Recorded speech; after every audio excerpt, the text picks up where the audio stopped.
यहाँ विफलता एक विकल्प है। अगर चीज़ें विफल नहीं हो रही है तो इसका मतलब है कि आप पर्याप्त नवाचार नहीं कर रहे हैं।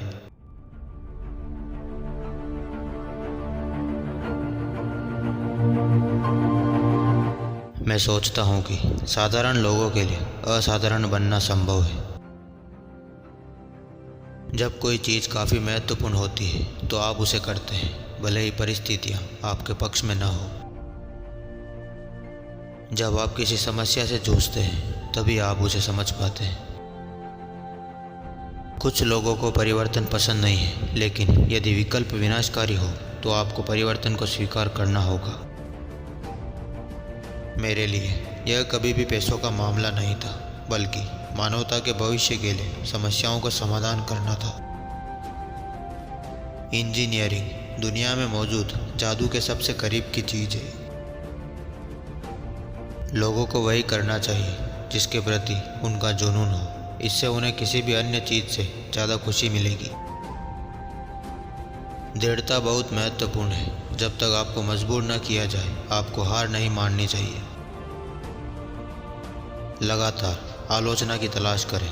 आप जो कर रहे हैं उसकी एक सुविचारक आलोचना सोने के समान मूल्यवान है। खूब मेहनत करो। मेरा मतलब है कि आपको हर हफ्ते 80 से 100 घंटे काम करना होगा। इससे सफलता की संभावना बढ़ जाती है।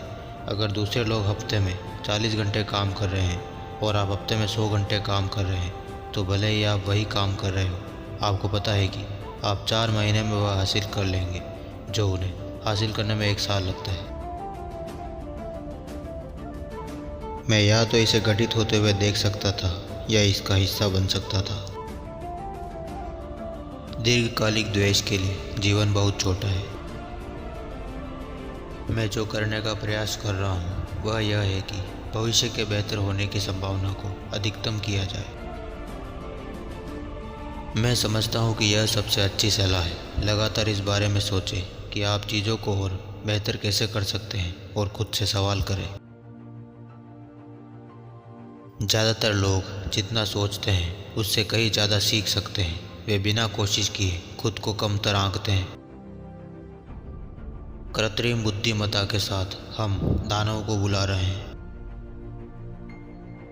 सक्रिय रूप से नकारात्मक प्रतिक्रिया की तलाश करें और उसे ध्यानपूर्वक सुनें। सरकार द्वारा वित्त पोषित का मतलब है लोगों द्वारा वित्त पोषित। वैसे सरकार के पास पैसा नहीं है, वह सिर्फ लोगों से पैसे लेती है। कभी कभी लोग भूल जाते हैं कि ऐसा ही होता है। आपको चीज़ों को सिर्फ इसलिए अलग ढंग से नहीं करना चाहिए क्योंकि वे अलग हैं, उन्हें बेहतर होना चाहिए। मैंने किताबें पढ़ी और लोगों से बात की। मेरा मतलब है कि इसी तरह से कोई भी चीज़ सीखता है। वहाँ बहुत सारी बेहतरीन किताबें हैं और बहुत सारे बुद्धिमान लोग।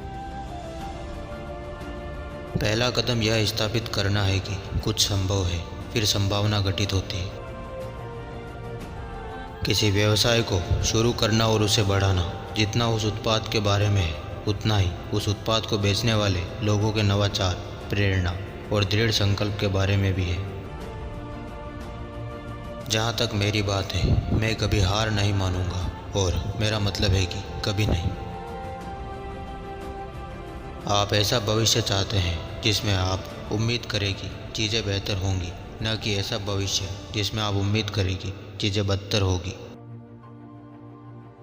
अपने अंडों को एक ही टोकरी में रखना ठीक है, जब तक आप उस टोकरी के साथ क्या होता है उस पर नियंत्रण रखते हैं।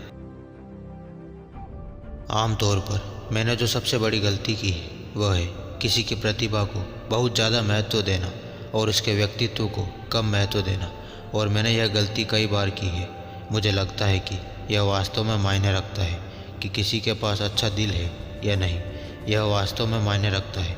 मैंने यह सोचने की गलती की है कि कभी कभी यह सिर्फ दिमाग के बारे में होता है। धैर्य एक गुण है और मैं धैर्य सीख रहा हूँ। यह एक कठिन सबक है। यदि आप सुबह उठते हैं और सोचते हैं कि भविष्य बेहतर होने वाला है, तो यह एक उज्जवल दिन है, अन्यथा ऐसा नहीं है। अगर कोई चीज़ काफ़ी महत्वपूर्ण है तो आपको कोशिश करनी चाहिए, भले ही आप कोशिश करें। संभावित परिणाम विफलता ही होगी।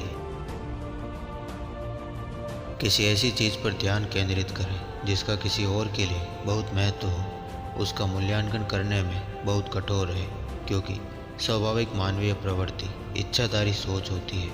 इसलिए उद्यमियों के लिए चुनौती यह बताना है कि अपने आदर्शों पर वास्तव में विश्वास करने और उन पर अड़े रहने के बीच क्या अंतर है, बजाय किसी अवास्तविक सपने का पीछा करने के जिसमें वास्तव में कोई योग्यता नहीं है। अपने आत्मविश्लेषण में बहुत कठोर रहे, निश्चित रूप से बेहद दृढ़ रहे और बस कड़ी मेहनत करें। हर हफ्ते 80 से 100 घंटे काम करें। ये सभी चीज़ें सफलता की संभावनाओं को बढ़ाती है।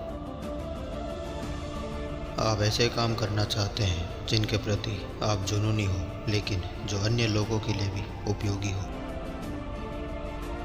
हमें यह पता लगाने की ज़रूरत है कि हम जिन चीज़ों से प्यार करते हैं उन्हें कैसे प्राप्त करें और दुनिया को नष्ट ना करें। भौतिकी सोचने के लिए एक अच्छा ढांचा है। चीज़ों को उनके मौलिक सत्य तक उबालें और वहीं से तर्क करें। वास्तव में एकमात्र बात जो सार्थक है वह है अधिकाधिक सामूहिक ज्ञानोदय के लिए प्रयास करना। जोखिम लेने के खिलाफ एक ज़बरदस्त पूर्वाग्रह है। हर कोई अपनी स्थिति बेहतर बनाने की कोशिश कर रहा है। मेरा मानना है कि यह बात मायने रखती है कि किसी का दिल अच्छा है या नहीं। कोई भी उत्पाद जिसे काम करने के लिए मैनुअल की आवश्यकता होती है टूटा हुआ है। पृथ्वी से परे जीवन का विस्तार सबसे महत्वपूर्ण कार्य है जो हम एक प्रजाति के रूप में कर सकते हैं। ज़्यादातर लोग जानते हैं, लेकिन उन्हें एहसास नहीं है कि दुनिया पहले से ही लगभग पूरी तरह से सौर ऊर्जा से चल रही है। अगर सूरज ना होता तो हम 3 डिग्री केल्विन पर जमी बर्फ़ की गेंद होते और सूरज वर्षा की पूरी प्रणाली को ऊर्जा देता है। पूरा परिस्थितिकी तंत्र और ऊर्जा से चलता है।